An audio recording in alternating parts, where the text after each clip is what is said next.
Kalau kalian adalah orang yang butuh performance laptop gaming, tapi nggak pengen desainnya itu yang kelihatan gaming banget, tapi performance-nya oke dengan Core i9 dan harganya ada di bawah 20 juta, 20 juta masih kembali, ya kalian sedang berada di tempat yang tepat. Karena kali ini gue mau ngebahas ini, Acer Nitro 5 AN5155798VC. Yuk kita bahas.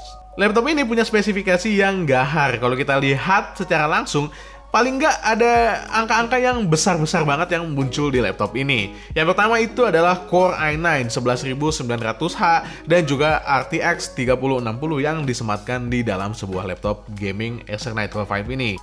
Juga RAM 16GB DDR4 dengan clock speed 3200 MHz, SSD pun dikasih NVMe PCIe dengan kapasitas 512GB. Laptop Acer Nitro 5 ini hadir dengan desain yang emang mirip ya, kayak iterasi-iterasi yang sebelumnya. Cuma yang ngebedain dari Acer Nitro 5 ini, yang jelas itu kelihatan ada tulisan 165Hz, Quad HD dengan 3 millisecond. Karena laptop ini punya layar yang sebagus itu.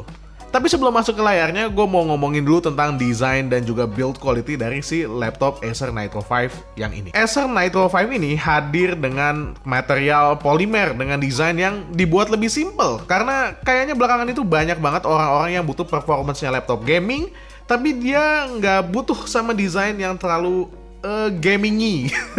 Laptop ini punya ukuran yang nggak terlalu besar untuk sebuah laptop gaming. Ketebalannya cuma 2,4 cm aja, tapi beratnya lumayan, ada di angka 2,3 kg. Meskipun gue bilang desain dari laptop ini nggak terlalu gahar, tapi masih ada menonjolkan sisi-sisi gamingnya.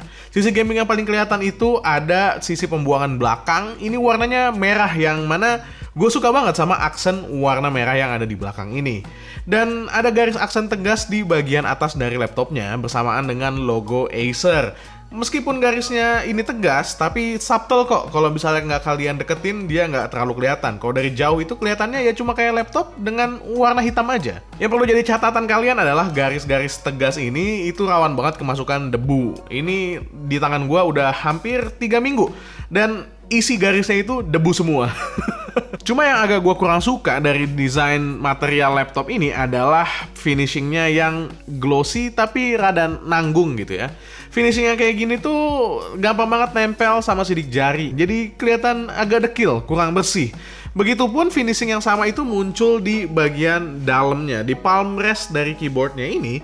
Finishingnya sama. Tapi kalau kalian orang yang nggak peduli sama tampilannya seperti itu, ya nggak masalah. Laptop ini punya penampakan yang cukup oke. Bagus, tetap gaming, tapi lebih minimalis. Hinge-nya bisa dibuka dengan satu tangan. Itu biasanya banyak banget yang bilang ciri-ciri laptop mahal. Bisa dibuka dengan satu tangan atau bahkan cuma satu jari.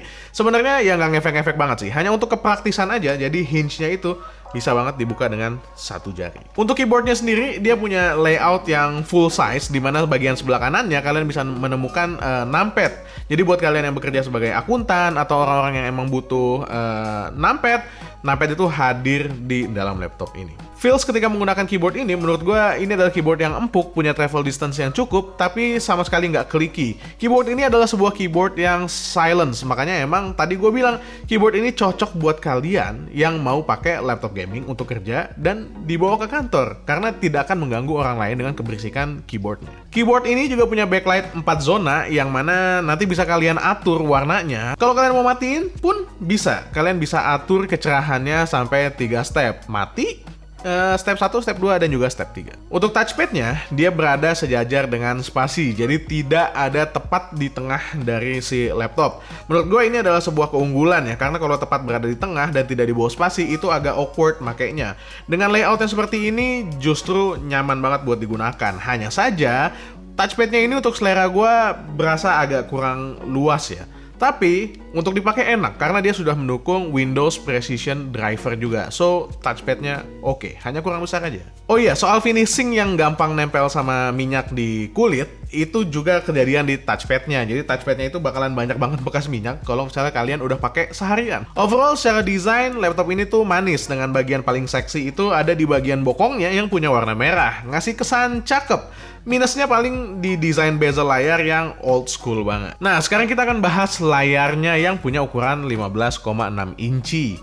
Kayak yang tadi udah gue bilang di awal, dia punya resolusi 2K 2560 x 1460 dengan rasio 16:9. Panelnya ini IPS dengan refresh rate 165 Hz. Itu adalah sebuah refresh rate yang lumayan mind-blowing untuk laptop di bawah harga 20 juta. Apakah Core i9 Gen 11 dan juga RTX 3090 itu bisa ngedrive game sampai 165 Hz? Itu adalah sebuah hal yang beda lagi ceritanya. Tapi, fakta bahwa layar 165 Hz disematkan di dalam sebuah laptop di bawah 20 juta itu adalah sebuah hal yang sangat menyenangkan. Tinggal nanti kita tes aja apakah bisa ngedrive sampai 165 Hz alias 165 Hz-nya apakah bisa diutilitas dengan baik? Nggak tahu. Kita bahas nanti. Layarnya punya color gamut yang juga luas ya. Kalau kata Acer, klaimnya itu ada di 100% DCI-P3. Kalau dari penggunaan gue, emang secara tangkapan mata, ini sebuah layar IPS yang oke banget. Warnanya vibrant, meskipun kalau kita perhatikan itu ada IPS glow di layar ini yang cukup kentara. IPS glow itu sebenarnya kayak misalnya kalian ngelihat sebuah layar monitor, TV, atau layar laptop, lalu kayak ada lapisan warna chrome. Kok kayaknya glowing di sana-sini? Nah, itu IPS glow. Layarnya punya IPS glow yang lumayan agak kenceng ya. Untuk input-outputnya, sebelah kanan kalian bisa dapetin USB Type-C 3.2 Gen 2, HDMI 2.0, USB Type-A 3.2 Gen 2, dan juga di sebelah kirinya kalian bisa dapetin Kensington Lock, slot RJ45, USB Type-A 3.2 Gen 1, ini ada 2 biji, dan juga ada combo jack audio. Sementara untuk input DC-nya, kalian bisa dapetin di bagian bokong belakangnya, di tengah-tengah, jadinya nggak akan mengganggu kalau kalian pakai buat gaming atau kegiatan sehari-hari, karena nyoloknya di belakang. Kok nyoloknya di bokong ya jadi. Ini adalah sebuah laptop gaming yang pastinya harus ada sebuah fitur yang gaming juga. Seperti biasa, Acer menyematkan Nitro Sense di dalam Acer Nitro 5 yang versi ini. Fitur Nitro Sense ini bisa diaktifkan hanya dengan memencet tombol yang sudah tersedia di keyboardnya. Ini tombolnya khusus, ada logo Nitro Sense sendiri di sini. Nitro Sense ini berfungsi untuk banyak hal yang berkaitan sama performance, terutama untuk fan control, terus atur warna keyboard, performance boost, dan lain-lain. Jadi kalian bisa ganti modenya, mau mode hemat daya, mau mode performance, itu di Nitro Sense ini. Kalian juga bisa polin kipasnya jadi pesawat jet di Nitro Sense ini. Ketika gue menguji laptop ini, tentunya gue juga menggunakan mode performance dan sambil dicolokin ke listrik. Jadinya dia akan menggunakan performanya yang paling kuat, nggak sayang-sayang sama baterai. Gue melakukan benchmark dengan Cinebench R23 di Nitro 5 ini mendapatkan angka multicore di 10.300-an. Sementara single core-nya kita dapetin di angka 1.400-an. Setelah gue loop 5 kali, angka multicore-nya ini cenderung turun ya, dari 10.300-an sampai ke 10.188. Jadi kira-kira rata-ratanya ada di angka 10.200 sampai 10.300-an aja. Itu bukan skor yang aja sih sebenarnya, itu adalah skor yang lumayan tinggi untuk sebuah Core i9 generasi 11 dan juga RTX 3060. Ini angka yang bagus, menarik. Sekarang kita akan lihat performanya ketika kita pakai di real life untuk main game.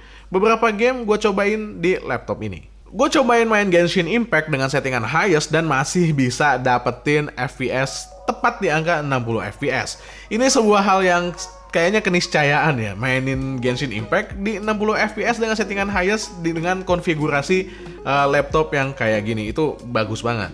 Sementara Forza Horizon 5 itu bisa gua setting di 1080 pixel dan settingan medium itu dapat 80 sampai 90-an FPS. Meskipun saat gua mainin Forza Horizon 5 itu ada di dalam hutan atau kita ada di atas air, itu masih santuy ada di angka 80 sampai 90-an FPS.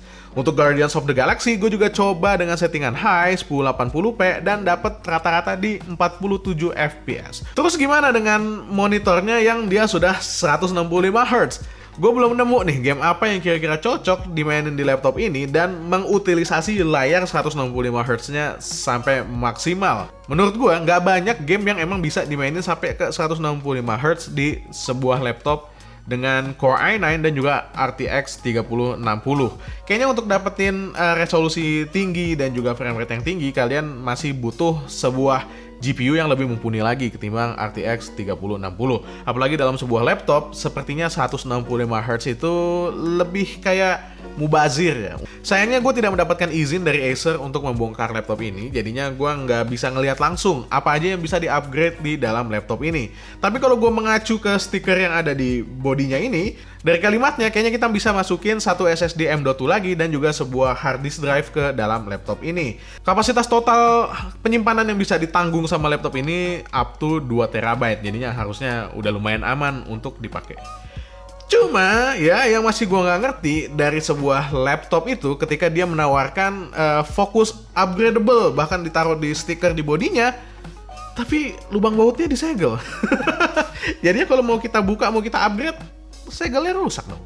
Meskipun Acer itu bilang speakernya ini sudah mendukung Dolby DTS:X Ultra, tapi yang gue rasain speakernya ini ya layaknya speaker laptop yang lainnya. Nothing special in this particular speaker gitu.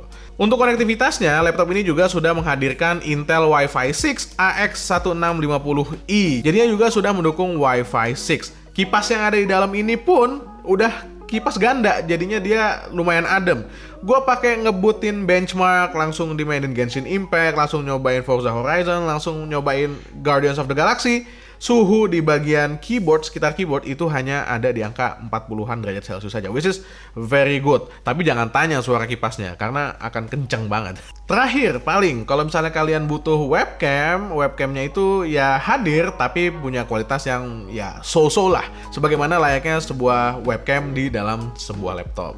So, apakah laptop ini worth atau layak buat dibeli oleh kalian? Gue akan bilang ini adalah sebuah laptop yang imersif dan juga layak banget buat kalian beli, terutama buat kalian yang nyari performance dari Core i9 Gen 11 dan juga dari RTX 3060, apalagi ditambah desainnya yang lumayan nggak striking di mata, jadinya lumayan minimalis. Ini layak banget buat kalian beli. Cuma ada beberapa hal yang menurut gue jadinya agak mubazir, seperti layarnya yang 165Hz yang mana itu kayaknya nggak bisa di drive ya, layar 165Hz itu nggak bisa di full utilize oleh jeroan dari si laptop ini. Yang kedua itu adalah absennya Thunderbolt dari laptop ini, jadinya kalian nggak bisa colokin peripheral yang membutuhkan Thunderbolt, yang mana biasanya itu sangat berfungsi untuk nambahin performance dari si laptop gaming ini. Sisanya ini adalah sebuah laptop yang bisa banget jadi pilihan untuk gamer entry level, tapi pengen ngerasain bagaimana kuatnya 3060 plus i9 generasi ke-11. Oke, itu aja bahasan gue tentang Nitro 5 ini. Gue Dian dari Main Lagi pamit. Subscribe buat yang belum subscribe. Sampai ketemu di video selanjutnya. Assalamualaikum warahmatullahi wabarakatuh. Bye.